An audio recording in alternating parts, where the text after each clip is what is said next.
Military establishment نے عمران خان اور عمرانی باقیات کے مکمل طور پر صفائی کا تہیہ کر لیا ہے۔ جی ناظرین، عمران خان اور عمرانی باقیات کا مکمل صفایا کیا جائے گا، اور اس حوالے سے جی ایچ کیو حملہ کیس میں ملٹری اسٹیبلشمنٹ نے کھل کر سامنے آنے اور باحثیت متاثرہ فریق کے عمران خان اور 9 مئی کے دیگر مرکزی ملزمان کے خلاف کیس لڑنے کا فیصلہ کر رکھا ہے۔ اور اس حوالے سے ایک انتہائی اہم اور خطرناک ترین رپورٹ بھی انسداد دہشت گردی کی عدالت میں جمع کروائی گئی ہے، جس میں عمران خان کو ماسٹر مائنڈ قرار دیتے ہوئے تمام سہولت کاروں کے نام بھی ظاہر کر دیے، جبکہ اسی رپورٹ کے اندر ریٹائرڈ فوجی افسران اور ان کے بیٹوں بچوں کے حوالے سے بھی سنسنی خیز انکشافات کیے گئے ہیں۔ اب ایسا محسوس ہو رہا ہے کہ اس کیس میں عمران خان کا بچنا قطعی طور پر ناممکن نظر آتا ہے کہ امریکہ میں عمران خان کی رہائی اور chief of army staff general Syed Asim Malik اور دیگر تمام جرنلز، ریٹائرڈ جرنلز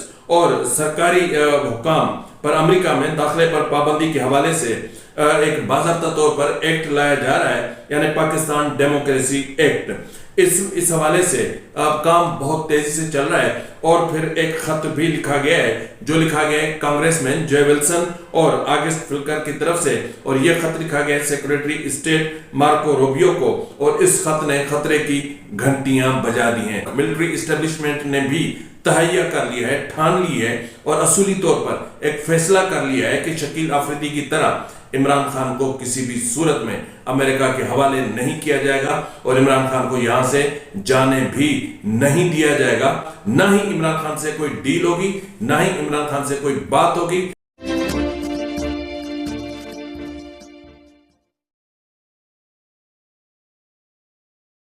آپ سے چھوٹی سی گزارش کہ ابھی تک اگر آپ نے میرے چینل کو سبسکرائب نہیں کیا تو کر لیں، بیل آئیکن بھی پریس کر دیں، اور کمنٹ باکس میں آپ اپنی آراء سے ضرور آگاہ کریں، اور آپ مجھے بتائیں کہ ہمیں دیگر کون سے ایسے ایشوز ہیں جن پر ویلاگ کرنے چاہیے، یا ایسی کون سے امور ہیں کہ جن پر آواز اٹھانی چاہیے، اندھے گونگے بہرے حکمرانوں تک آواز کو پہنچایا جا سکے۔ ناظرین، سب سے پہلے ہم بات کر لیتے ہیں امریکہ کی طرف سے۔ آپ کو پتا ہے کہ ایک عرصے سے پی ٹی آئی منتظر تھی کہ ڈونلڈ ٹرمپ جیسے ہی صدارت کا منصب سنبھالے گا تو امریکہ کی طرف سے عمران خان کی رہائی کا پروانہ آ جائے گا۔ ڈونلڈ ٹرمپ پاکستانی انتظامیہ کو ایک فون کریں گے، پھر کہا گیا کہ خط لکھیں گے، پھر کہا گیا کہ ٹویٹ کریں گے، اور پھر جو پاکستانی انتظامیہ ہے یا حکومت ہے یا جو ریاست ہے وہ ڈھیر ہو جائے گی اور عمران خان کو رہا کر دے گی۔ لیکن انفارچونیٹلی 1 مہینے سے زیادہ کا عرصہ گزر چکا ہے ڈونلڈ ٹرمپ کو صدارت کا منصب سنبھالے،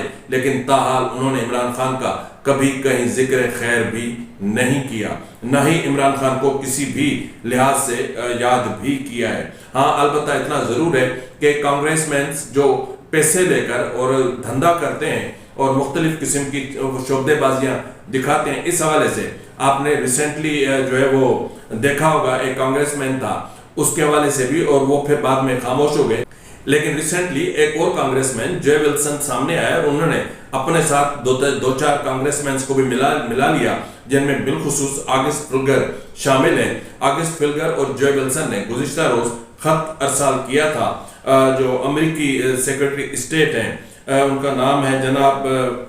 نام ہے مارکو روبیو۔ مارکو روبیو کو ایک تفصیلی خط ارسال کیا ہے۔ اس خط میں بہت اہم باتیں کی گئی ہیں۔ اس خط میں کہا گیا ہے کہ عمران کی رہائی کے حوالے سے ملٹری رجیم کو انگیج کیا جائے۔ جی ناظرین، اس خط میں باضابطہ طور پر مارکو روبیو کو کہا گیا ہے کہ عمران خان کی رہائی کے حوالے سے ملٹری رجیم کو انگیج کیا جائے، ان کے ساتھ نیگوشیٹ کیا جائے اور ملٹری رجیم سے بات چیت کی جائے۔ اور یہ بھی اس میں لکھا گیا کہ عمران خان آپ کے پچھلے دور اقتدار میں آپ کے اور عمران خان کے درمیان مثالی تعلقات رہے ہیں، اور عمران خان اس وقت پاکستان کا مقبول ترین اور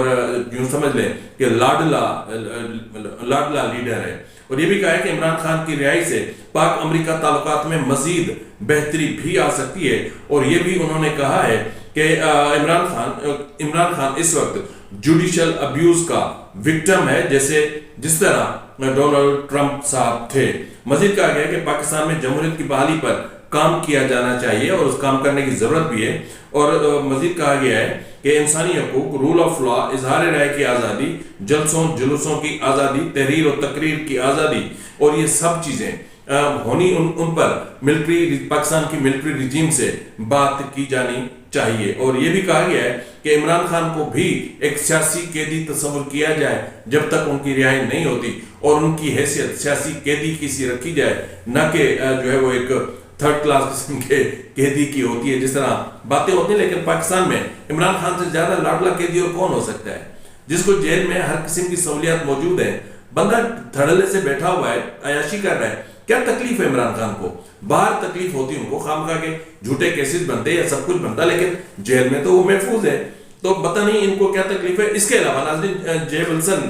ولسن نے ایک اور ٹویٹ کیا ہے، وہ ٹویٹ آپ کی اسکرین پر موجود ہے۔ یہ ٹویٹ انتہا سے زیادہ خطرناک ہے۔ اس ٹویٹ میں کہا گیا ہے کہ پاکستان میں جمہوریت کی بحالی امریکہ، اس میں انہوں نے ایک ایکٹ یا ایک بل کا ایک مسودہ بھی دیا ہے، اس کا ٹائٹل جو ایک فیس ہوتا ہے وہ بھی انہوں نے دکھایا ہے، اور یہ پیش کیا جائے گا جو اپنا ایوان نمائندگان ہوتا ہے ان کا، اس میں اور پھر سینٹ میں، اور وہاں سے منظور کروانے کی کوشش کی جائے گی۔ اور یہ جو بل ہے، یعنی اس بل کو نام دیا گیا ہے پاکستان ڈیموکریسی ایکٹ۔ جی ناظرین، پاکستان ڈیموکریسی ایکٹ، پہلے میں نے آپ کو اس حوالے سے بتایا تھا، اور میں نے آپ کو کہا تھا کہ جے ولسن اس حوالے سے کام کر رہے ہیں، لیکن اب انہوں نے مقام مکمل کر لیا اور ایک ٹویٹ کیا ہے، اور اس ٹویٹ میں انہوں نے کہا ہے کہ پاکستان میں جمہوریت کی بحالی امریکہ کی اہم ترین پالیسی کا حصہ ہونا چاہیے، یا پھر پاکستان میں جمہوریت کی بحالی امریکہ کی پالیسی میں جو ترجیحی فہرست ہے ان میں ٹاپ آف دا لسٹ ہونا چاہیے۔ اور یہ بھی انہوں نے کہا ہے کہ 30 دن کے اندر جنرل عاصم منیر اور جتنے بھی دیگر ریٹائرڈ جرنلز ہیں ان پر اور دیگر سرکاری حکام پر اور ان کے اہل خانہ پر پاکستان میں آنے پر پابندی عائد کی جائے، کیونکہ انہوں نے عمران خان کو جو ہے پابند سلاسل کیا ہے۔ اس بل کا یا ایکٹ آف جو ہے پاکستان ڈیموکریسی ایکٹ، اس کا جو فیس ہے وہ بھی آپ کی اسکرین پر موجود ہے۔ تو اس صورتحال میں ہم دیکھیں تو پھر خطرے کی گھنٹیاں تو بج رہی ہیں، امریکہ میں سے کسی بھی وقت کوئی بھی پریشر آ سکتا ہے۔ لیکن میں سمجھتا ہوں کہ ملٹری اسٹیبلشمنٹ کی ریسنٹلی ایک بیٹھک ہوئی تھی، اور اس بیٹھک میں اس میٹنگ کے حوالے سے یا اس طرح کے ممکنہ طور پر پریشر آنے کے حوالے سے ڈسکس کیا گیا، اور پھر اس چیز کو اس پر اتفاق کیا گیا کہ جس طرح شکیل آفریدی کے معاملے کو ہم نے ٹیکل کیا تھا، اسی طریقے سے عمران خان کے معاملے کو بھی ہینڈل کیا جائے گا۔ لیکن عمران خان کسی صورت نہ تو کسی کے دباؤ میں آ کر ان کو رہا کیا جا سکتا ہے، اور نہ ہی عمران خان کو جو ہے وہ ان کے جو بھی کیسز ہیں، عمران خان کو چاہیے کہ وہ اپنے کیسز کا سامنا کریں کورٹ میں بیٹھ کر، اور اس طرح کی جو چیزیں ہو رہی ہیں اس کے ذریعے سے عمران خان کی رہائی ممکن نہیں ہے۔ عمران خان کی رہائی کے حوالے سے پاکستان کی حکومت اور ریاست سیم پیج پر ہے، اور دونوں کا یہی فیصلہ ہے کہ عمران خان کو جو بھی لینا ہے عدالتوں سے انہیں مل سکتا ہے، نہ تو انہیں امریکہ دلوا سکتا ہے، نہ ہی انہیں امریکی کانگریس مینس دلوا سکتے ہیں، نہ ہی اسرائیل دلوا سکتا ہے۔ اس کے علاوہ ناظرین، جس طرح ابتدائی میں نے آپ سے بات کی تھی GHQ حملہ کیس کے حوالے سے کہ ملٹری اسٹیبلشمنٹ نے بہت بڑا فیصلہ کیا ہے۔ جی ناظرین، ملٹری اسٹیبلشمنٹ نے فیصلہ کیا ہے کہ عمران خان اور عمران خان کی باقیات کے صفایا کیا جائے گا، اور اس حوالے سے جو بھی ان کی ملک دشمن ایکٹیویٹیز ہیں یا جو اقدامات ان کے ملک دشمنی پر مبنی ہیں، ان تمام کو برے طریقے سے یا جو ان کا حق بنتا ہے اس طرح ان کو ایکسپوز کیا جائے گا۔ اس حوالے سے یہ بھی فیصلہ کیا گیا تھا، جس پر اب عمل درآمد ہو چکا ہے، کہ ملٹری اسٹیبلشمنٹ GHQ حملہ کیس انسداد دہشت گردی میں خود اس کو فیس کریں گے، خود ہی لڑیں گے، خود ہی جو ہے اس کو اس پہ یعنی باحثیت متاثرہ فریق سامنے آئیں گے، میدان میں آئیں گے، اور میدان میں آ چکے ہیں۔ اس حوالے سے اس سے پہلے والے ایک پروگرام میں نے آپ کو بتایا تھا کہ آئی ڈونٹ نو کہ مجھے پراپر یاد نہیں ہے کہ کتنی ٹیرا بائٹ کی جو ڈیٹا ہے، آڈیو، ویڈیو اور دیگر ڈیٹا جو USBs میں موجود ہے وہ فراہم کر دیا گیا ہے، بلکہ ایک کانفیڈینشل اور ایک بہت تفصیلی رپورٹ بھی جمع کرا دی گئی ہے۔ اس رپورٹ میں اس 9 میں اور GHQ حملہ کیس کا ماسٹر مائنڈ عمران خان کو قرار دیا گیا ہے۔ اس رپورٹ میں یہ بھی کہا گیا ہے کہ رجیم چینج کے بعد، یعنی جب عمران خان کے خلاف تحریک عدم اعتماد پیش ہوئی تھی، اس کے بعد PTI نے اپنے کارکنان کی جو ذہن سازی شروع کر دی تھی، اور سوشل میڈیا کے ذریعے لوگوں کو یہ کہنا شروع کر دیا تھا کہ فوج کے خلاف ہم نے